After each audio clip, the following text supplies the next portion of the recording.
Welcome to millennium Tamil academy. Tamil Nadu சட்டமன்ற பொதுத் தேர்தலுக்கு இன்னும் சில தினங்கள் தான் இருக்குது. ஸோ நமக்கு வந்து 23ஆம் தேதி நம்ம வந்து ஓட்டு போட போகிறோம். ஸோ இப்போ இந்த ஓட்டு போடுறதுக்கான என்னென்ன ஆவணங்கள் தேவை அப்படின்றத பற்றின ஒரு முக்கியமான அறிவிப்பு தான் வெளியாகிருக்கு. ஸோ அது பற்றின இன்ஃபர்மேஷன் தான் இந்த வீடியோவில் நம்ம பார்க்க போகிறோம். ஸோ நீங்கள் வந்து ஓட்டு போடுறதுக்கு ஓட்டர் ஐடி அப்படிங்கிறது அவசியம்.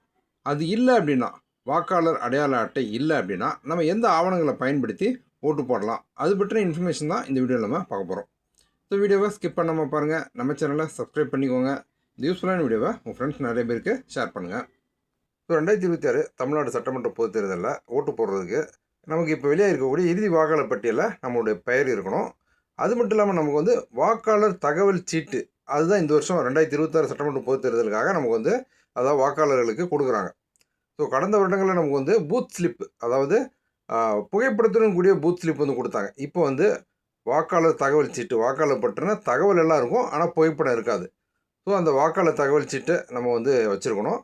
அதன் அடிப்படையில் தான் நம்ம ஓட்டு போட முடியும். அது போக நம்ம வந்து வாக்காளர் அடையாள அட்டையை பயன்படுத்தி ஓட்டு போடலாம். ஒருவேளை உங்களுக்கு வாக்காளர் அடையாள அட்டை இல்லை அப்படின்னா என்னென்ன ஆவணங்களெல்லாம் நீங்கள் பயன்படுத்தி ஓட்டு போடலாம் அப்படின்ற முக்கியமான தகவல் தான் இப்போ நமக்கு வெளியாகிருக்கு. ஸோ 2026 தமிழ்நாடு சட்டமன்ற தேர்தலுக்கு ஓட்டு போடுறதுக்கு உங்களுக்கு வாக்காளர் அடையாள அட்டை இல்லை அப்படின்னாலும் நீங்கள் எந்த மாற்று ஆவணத்தை பயன்படுத்தி ஓட்டு போடலாம் அப்படின்ற முக்கியமான தகவல் நமக்கு இப்போ வெளியாகியிருக்கு.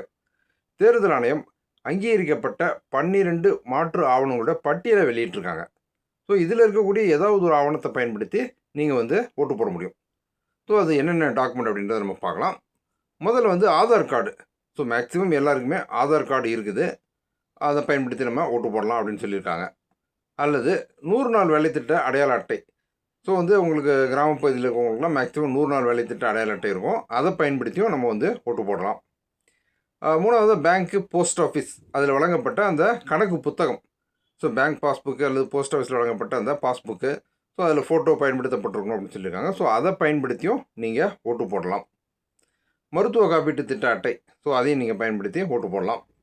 ஓட்டுநர் உரிமம், ஸோ வந்து உங்களுக்கு டிரைவிங் லைசன்ஸ் இருக்குது அப்படின்னாலும் அதை ஒரு ஆவணமாக பயன்படுத்தி நீங்கள் ஓட்டு போடலாம்.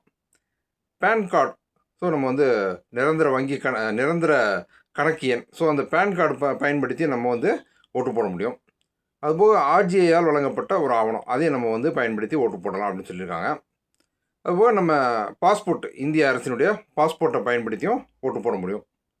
அதுபோக ஓய்வூதிய ஆவணம், ஸோ ரிட்டையர்மெண்ட் பென்ஷன், அது சம்மந்தமான டாக்குமெண்ட்ஸு, நீங்கள் அதை பயன்படுத்தி நீங்கள் ஓட்டு போட முடியும்.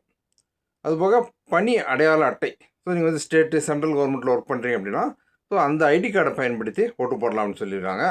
அதுபோக நாடாளுமன்ற சட்டமன்ற உறுப்பினர் அடையாள அட்டை, அதையும் பயன்படுத்தி ஓட்டு போடலாம். கடைசி வந்து மாற்றுத்திறனாளி அடையாள அட்டை, ஸோ வந்து இந்த மாற்றுத்திறனாளி அடையாள அட்டையும் பயன்படுத்தி நீங்கள் ஓட்டு போட முடியும்னு சொல்லியிருக்காங்க. ஸோ இந்த 12 ஆவணங்களையும் பயன்படுத்தி ஒருவேளை, அதாவது உங்களுக்கு வந்து வாக்காளர் அடையாள அட்டை இல்லாத பட்சத்தில் இந்த 12 ஆவணத்தில் ஏதோ ஒரு ஆவணத்தை பயன்படுத்தி நீங்கள் வந்து ஓட்டு போடுறதுக்கான வாய்ப்புகள் இருக்குது. ஸோ நமக்கு வந்து தமிழ்நாடு சட்டமன்ற பொதுத் தேர்தல் 23/4/2026, ஸோ அன்றைக்கு வந்து நம்ம ஓட்டு போட போகிறோம். ஸோ வாக்காளர்கள் வந்து முன்னக்கூடி வந்து உங்களுக்கு தேவையான ஆவணங்கள் என்ன அப்படின்றத ஏதாவது ஒரு ஆவணத்தை, இதில் இருக்கக்கூடிய அந்த 12 ஆவணத்தில் ஏதோ ஒரு ஆவணம் நிச்சயமாக எல்லார்ட்டையுமே இருக்கும். ஸோ நீங்கள் ஓட்டு போடணும், உங்களுக்கு வந்து வாக்காளர் அடையாள அட்டை இல்லாத பட்சத்தில் இதில் ஏதோ ஒரு ஆவணத்தை நீங்கள் தயாராக வச்சுருந்தீங்க அப்படின்னா ஸோ அதன் அடிப்படையில் உங்களுடைய அந்த வாக்காளர் பட்டியலில் உங்களுடைய ஓட்டு எங்கே இருக்குதோ, ஸோ உங்களுடைய பூத் ஸ்லிப்பு, சரி உங்களுடைய வாக்காளர் சீட்டு, அதாவது ஓட்டர் ஸ்லிப்பு ப்ளஸ் உங்களுடைய அடையாள அட்டை, இதை பயன்படுத்தி ஓட்டு போடலாம். ஸோ தேர்தல் அன்றைக்கி ஓட்டு போடுறது மூலமாக ஒவ்வொரு வாக்காளரும் தவறாமல் தங்களுடைய ஜனநாயக கடமையை செய்யுங்க. ஸோ இந்த வீடியோவில் நான் ஷேர் பண்ண இன்ஃபர்மேஷன் உங்களுக்கு யூஸ்ஃபுல்லாக இருந்திருக்கும்னு நான் நம்புகிறேன். இந்த வீடியோ பற்றின உங்களுடைய வியூஸை கமெண்ட்டில் ஷேர் பண்ணுங்கள். நம்ம சேனலில் வரக்கூடிய latest government job, government schemes பற்றின அப்டேட்லாம் நீங்கள் தொடர்ந்து தெரிஞ்சுக்க நம்ம சேனலை சப்ஸ்கிரைப் பண்ணிக்கோங்க. இந்த யூஸ்ஃபுல்லான வீடியோவை உங்கள் ஃப்ரெண்ட்ஸ் நிறைய பேருக்கு ஷேர் பண்ணுங்கள். மீண்டும் அடுத்த வீடியோவில் சந்திப்போம்.